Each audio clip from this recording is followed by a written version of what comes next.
of footsteps on soil, the sound of ink pressed on paper, the beating of a heart that loved so deeply.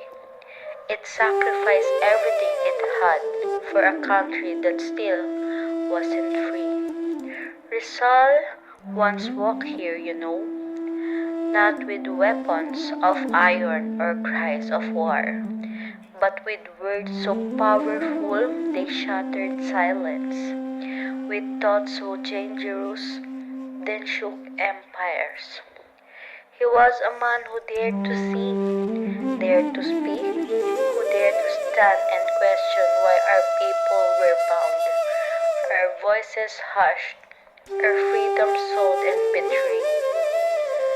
Rizal said, "There are no tyrants where are no slaves."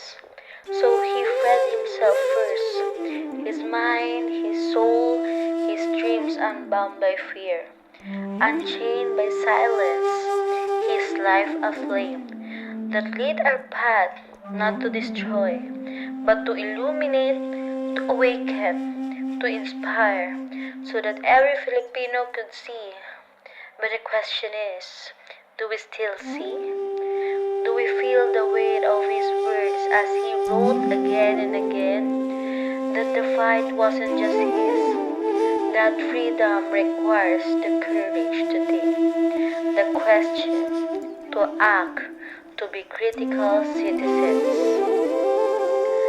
They called him a hero, but he never asked for monuments or praises, just for a nation that believed in justice, in truth, in unity.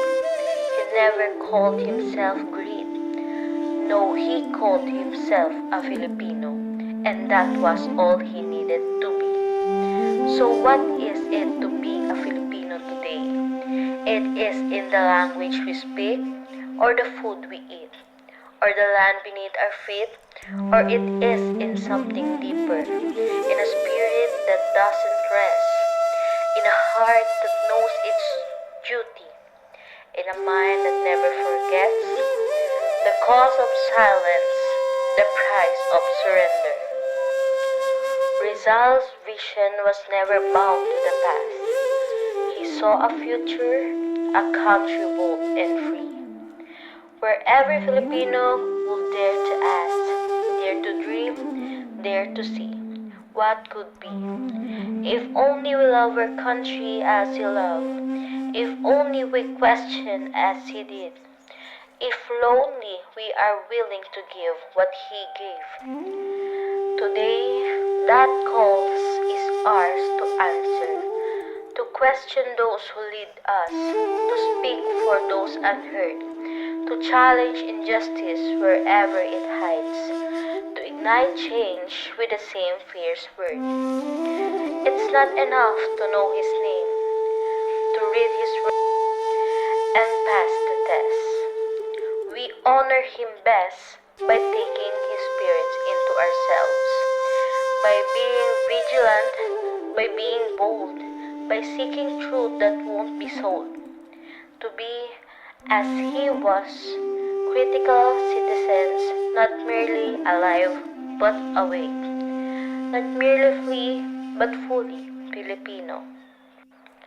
So here's to you, Jose Rizal, to the dream you held in your heart, to the fire that refuses to hide. We carry your touch in your hands, in your minds, in our lives, in our cries. We will be more than your memory. We will be your living legacy. Your story is our story. Your fight, our fight. This land, our love, and in your name we pledge to rise. For we are your dream to fulfill, your people reborn, and we will carry your hope until our country too is reborn. This spoken poetry is entitled Are We the Filipinos He Dreamed Of by Rochelle Ann Villero. Thank you for listening in my spoken poetry.